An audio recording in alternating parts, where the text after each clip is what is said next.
Keenan Shanholtz here, West Virginia Land and Home Realty on the property. It's 150 acres in Green Spring, West Virginia. It's on a little ridge that comes off of White Horse Mountain, and you're going to see the majority of this from the drone shots, but the views from up here, and you're facing west-northwest. This is kind of due west this way, northwest. The views from up here are just stupid good. You're really not elevated that high here. You're about 1,000 feet or so, but the views are insane from up here. And basically, there's a road that comes. This ground lays really nice. So to find 150 acres of woods that lays as good as this does is going to be challenging. I mean, this thing does lay really nice. It has a lot of usable ground. It's extremely private. The hunting here, I mean, anything you want, deer, bear, turkey, bobcats, coyotes, I mean, pretty much anything you want to find, you're going to find here. And the current owner has had this for about 25 years, and he leases it to a group of hunters or whatever. He doesn't really hunt himself. And the property has been, you know, he did a select cut on this side about 8 years ago, but the timber here is healthy and it's spaced out really nice. There's not a lot of gigantic timber here. There's a lot of stuff that's 12 to 16 inches, but everything's spaced out nice. The woods are clean. You know, there's not tops or anything like that laying around. I mean, and there's trails everywhere. I mean, you can get just about anywhere you want to get on a side-by-side. But, you know, from one end of this property to the other is a pretty long ways. Probably, I haven't measured it, but I'm going to guess it's probably... Oh, let me look at the measurement here on the plat. Excuse me a minute, I got papers blowing around. Yeah, from one end to the other, it's probably about a mile from one end to the other. So judging by the distances here on the plat, because the one long line there is 4,000 feet and this one's 4,300, but you got to come all the way back here from start to finish, so it's probably close to about a mile out across this top. And I want to point out a couple things. So this is the actual survey property. You come in on this end, and I'm all the way out here about right now.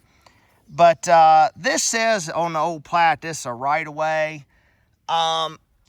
Nobody's using this, and the owner says that the people, like where this road dies into, they come in from down below here. And if you see in my pictures, you'll see there's like a water tank there that is the water supply for the town of Green Spring, which is below us in this direction. And he says they come in that way, and I can't find, I've looked at all the joiner's deeds and stuff, and I don't see anything where anybody has a right-of-way through here, although it does say that on the plat. So I know some people, you know, don't want a right-of-way going through the middle of their property. I totally get that, but, you know, I'm saying that nobody's using this, and I can't find where any of the joiners do have a right-of-way through here from my research. So just wanted to point that out. Now, looking at the property, so the road just comes all the way out the center of the ridge top here. And I'm out about here right now. I'm out to about the end of it.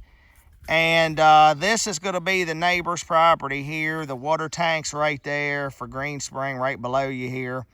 And there is electricity to that. You know, so I don't know if you could pull electric up over the hill from there. But there is electricity that comes across this road, like right here. So, you know, either way, it's going to cost you something to get electric here. But it would be a great spot up here if you wanted to build like an off-grid cabin that was run off of solar or something like that. It would be a fine place for that.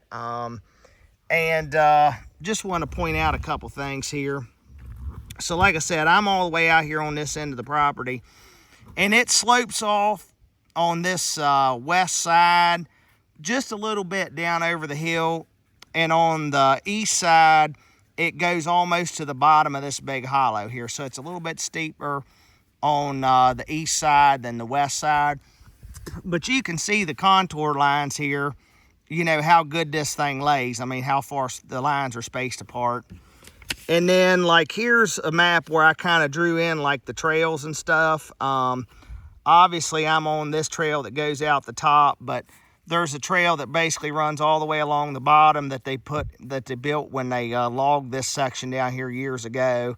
And then this is the main trail out across the top. And then there's other little spurs out along here.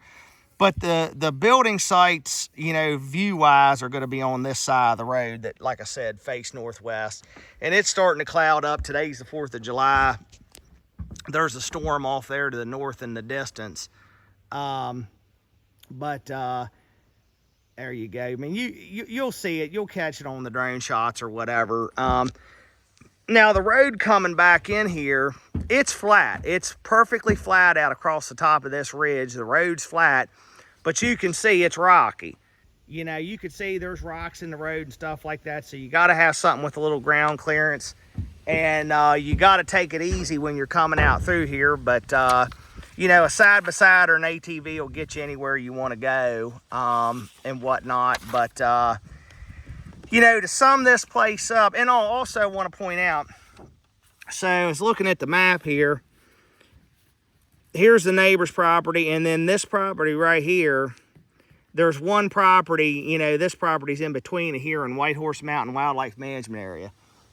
So there's 1,800 acres of public hunting, you know, kind of just south here. But the public access is all the way at the far end there towards Springfield. So you're just a property separating you from 1,800 acres of public hunting ground here. And it's pretty desolate up here. I mean, there's not much going on Whitehorse. Very good views, tons of privacy up here. You know, this is just a little clearing right here where I think maybe they landed a few logs. But for the most part, you know, the woods kind of looks like, you know, a little bit thicker than what you see right there. But like I said, a lot of mid-sized timber and stuff like that, but not scrubby, not looking like it had just been timbered, nothing like that at all. You know, it's not big virgin timber or anything like that, but it's not cut over, clear-cut mess. The woods here are pretty healthy. If you're looking for something, if you've just been looking for a nice place to hunt, to get away from it all, you know, something private where you can ride ATVs, shoot, hunt, you know, pretty much just get away from the world, this is a heck of a spot to do it. I mean, once again, you're going to be hard-pressed to find something that lays anything better than this for, you know, something that's this size. And another added bonus to this, where we're at, the main road that you turn off of to access this is Arnold Stickley Road. And Arnold Stickley Road has 3 different public river access points to the south branch of the Potomac. So if you like to fish, canoe, kayak, all that kind of stuff, literally within 3 miles of here, you got 3 different public access points on the river. And we're also, Green Spring is where the north branch and the south branch converge to form the Potomac. So the actual confluence headwaters of the Potomac River are right here in Green Spring, not 2 miles from here the way the crow flies. So starting to rain on me here, so I'm going to cut this video off. But like I said, you just want a place to get away from it all and just run wild on ATVs, hunt, shoot, the whole bit, and you really want something with a killer view. Come check this one out.